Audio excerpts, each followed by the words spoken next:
Hi everyone, it's Lexi from Florida Lymph Drainage. I haven't recorded for a while because, uh, well, to be quite honest, I've been going through a little something of my own. As I've mentioned in other videos, I've had a long time to deal with autoimmune conditions since my early 20s. And for the most part, it's like a juggling act, how to juggle life and the things you want to accomplish while managing your health. Now, I don't think this applies to everybody with autoimmune conditions, but just to me, based on my own experience. And that is that I really have to be careful with how I exert myself, how much stress I put myself under. And stress can be good or bad. It's changes in your body that secrete certain hormones that can really affect your health. So by that I mean stress for me in the past couple of months was really getting into my business program, trying to make changes, both on the financial side and on the marketing side of how I do business, trying to put these videos out there and get deeper and deeper in my studies. These are all good things. These will benefit me. This will help me in the long run. It'll help more people in the long run. But in the short term, it adds up to working really long, odd, crazy hours, not just on people, but behind the scenes. I'm on the computer working all the time. Sleepless nights and juggling that with life and family and all this other stuff. I'm a stress hyper-responder to begin with, so my body overreacts. I could get a bug bite and it overreacts. I've gotten sick when I was starting to do the videos. So all of that added up, and the result was me losing my hair. Now I know it doesn't seem like it because it looks like I still have a lot of hair, but it's really thinned out a lot. I know people are going to look at me and roll their eyes and like, girl, you have enough hair. But believe me, this is like 1/3 what it used to be.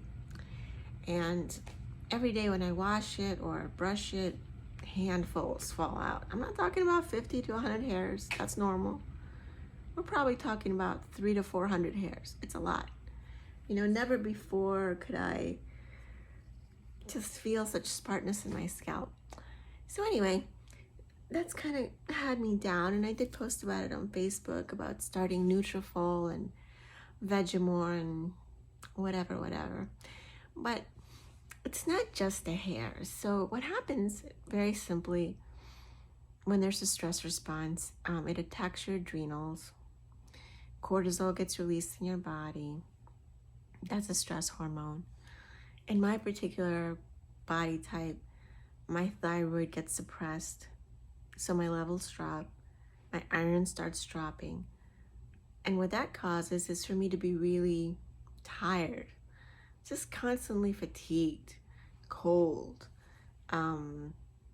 hard time concentrating. I get dizzy when I get up.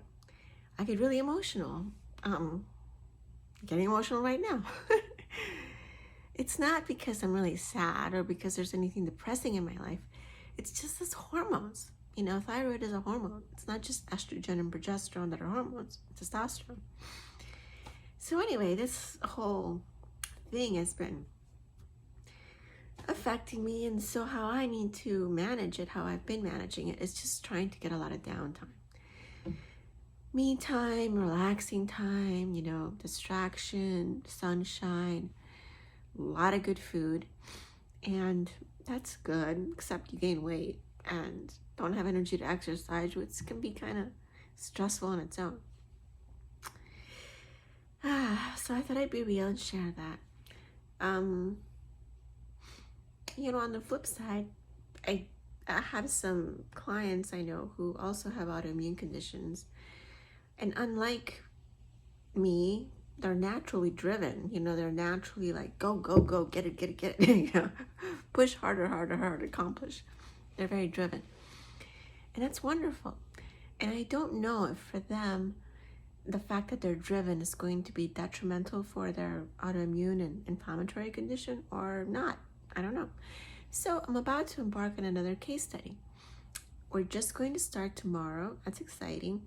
And this lady has rheumatoid arthritis, recently diagnosed.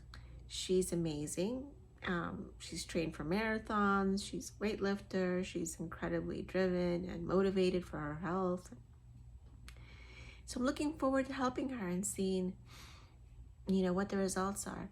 Not just of lymphatic drainage, but I plan to incorporate other things like sound healing, journaling, maybe hypnosis, lifestyle modifications to see if her symptoms flare up. The busier she is, the more that she works. Although the hands-on portion of the study will only be probably 5 weeks, maybe a little more, the rest of it's going to take about 5 months. And the rest of it's going to be the lifestyle modifications and things to help her reduce stress that I found helpful because it's my case study. So, that's exciting. Something I'm looking forward to. Another thing I wanted to mention while I'm here, if I can remember. So I'm going to play like connect the dots in my brain here. No. I'm trying to remember. Well, I guess I'll just babble until it comes to me. That's a good strategy. So, like I was saying a little bit ago about this one client being driven, unlike myself, what I meant by that is that even in my teens, preteens, before I had any autoimmune issues that I knew of anyway, before the symptoms manifested or I was diagnosed, I was always very relaxed. I've always been the stop and smell the roses kind of person.